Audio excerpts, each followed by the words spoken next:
For the longest time I had a dream of sculpting something, making something with my hands and then replicating it, casting it in different materials. It's high time to start on this dream, with baby steps.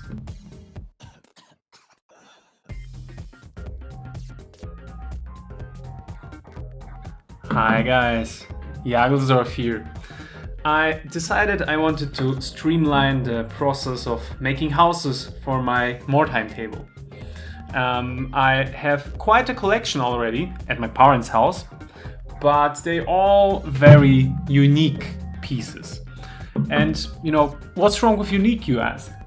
Basically nothing, but I'd like something that would tie the whole table better together, you know? They're all very individual houses and castles and whatever, and there's nothing bringing them together. So I want to make some castable tiles with which I could build such interchangeable modular houses very quickly and efficiently. I start the process with some Sculpey that I spread on my cutting mat and try to roll it flat and cut the edges to form a nice square. I started with a 5 by 5 cm square, but later I switched to a 6 by 6 one. This square is supposed to represent a single story, a single floor of a 28 mm scale building. I usually go for 5 cm high stories, which actually are a little better scale-wise, but 6 cm gives you some extra room for, you know, figures with dramatic poses or ogres and such. Anyway, this was a fail attempt, so let's skip ahead a little bit. In this video I will only make a basic stone/brick wall. Basically a foundation or a ground floor as seen in many medieval and Renaissance buildings. As you see, I have already made some of the tiles, a plain wall and a doorway, and I want to sculpt a window next. I start by giving the tile a general texture with an aluminum ball, the most classic of classic moves. Then with a sharp knife I mark the horizontal lines of the big bricks and mark the bricks on the bottom and on the sides. These are supposed to be some more fancy stones, holding in the smaller stuff. I give them some more depth with a silicone sculpting tool before starting to work on the window itself. I mark the general size I want the window to be, but don't put them too high up. You want your miniatures to be able to look through the window and to be seen for some hot bow-on-bow action. I freehand a little curve and cut all the insides out. That process inevitably leaves some frayed edges, which are easily cleaned up with a round silicone tool.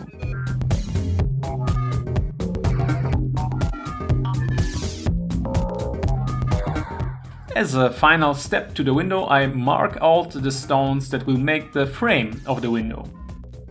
I like to make the capstone a little larger, as they usually are. This is the stone that essentially holds the whole arch together, so it's wise to give it some extra importance, in my humble opinion.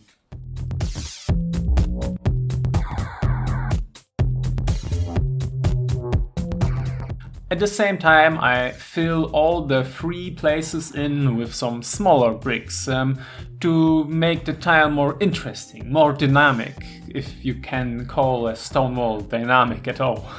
This is quickly done with a flat sculpting tool or a cut popsicle stick, but it also requires the edges to be smoothed over afterwards a little bit. As a final step to differentiate more between regular bricks and fancy bricks, I add some extra texture by poking the stones in with random patterns. After that, the tiles need to be baked at about 120 degrees Celsius for a few minutes in your oven. And here is where I made a quite huge mistake. I've made a huge mistake. You see, I sculpted these tiles directly on my cutting mat, on my PVC cutting mat, and they stuck a bit. And when I was prying them away, they almost got ruined. They warped a little bit. And this is a mistake that I'm not intending to do for the next batch of tiles, but this is something you will have to watch the next video for. Anyway, because of that slight warping, the tiles weren't so square anymore. But no worries, we will fix it in post. Wait, what? The post is now? Gosh darn it!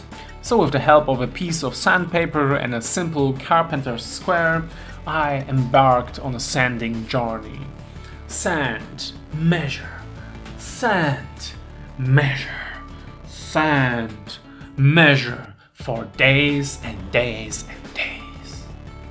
So I ended up with tiles that weren't quite 6 by 6 centimeter anymore, and which didn't quite stack as perfectly as they used to, and which also weren't that flat, to be honest.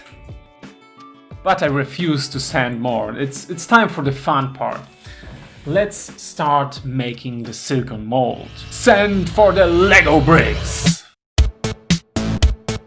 It's an age-old tradition to use Legos for casting. They are quickly assembled, easily reusable, and can accommodate many sizes of molds. I basically built a 2-high brick wall around the tiles that I made. Then I glue it and the tiles to a piece of glass. As an afterthought, I shouldn't have used hot glue to fasten the Lego bricks to the piece of glass. It damaged the bricks a little bit, it was hard to clean up, and it also didn't hold as well as I wanted it to, although this is less important. If you have any suggestions what I could use instead of hot glue, please leave them down below in the comments. Anyway, with the Lego wall and my tiles secured halfway okay to my table, I could start mixing the silicone. And let's talk silicone for a second. There are many types of it, useful for different types of molds. I'm by no way specialist, but I go for a fairly soft and elastic one. I imagine the hard ones are probably more durable or hold detail better, but I'm probably going to cast these tiles in plaster, and I don't want my plaster tiles breaking on me after demolding from an extremely hard silicone mold. First, measure before you mix. You don't want to suddenly run out of your silicone while pouring it. What I usually do is first do a little test run with water or similar, just to measure the right amount of silicone that I need. Secondly, mix slowly in one direction and try to scrape the bottom each time. This should reduce the bubbles, although it won't get rid of them completely. That's where you would need a vacuum chamber, but this is a technology that I do not possess yet. And third, pour your silicone from high up with a really thin strand. This is a point where I really failed. The silicone was way more viscous and dense than I expected, and it just kind of dripped all in one, more or less. But do not fret, my friends, not all hope is lost. You can still get rid of most of your bubbles without a vacuum chamber, and even if you've done a whole pouring really bad. If only you have a vibration table. You don't have a vibration table, you say? Well, let me show you my manual vibration table. My arms really did hurt after about 30 minutes of shaking. It's really a great workout.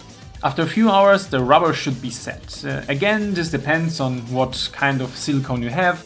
Some take a whole day to harden, some a few minutes. I like something in between.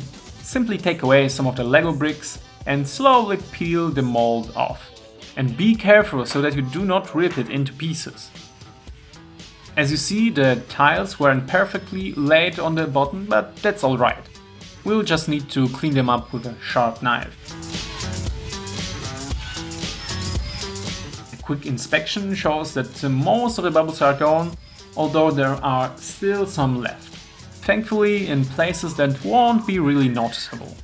Lastly, I clean up the edges and try it out.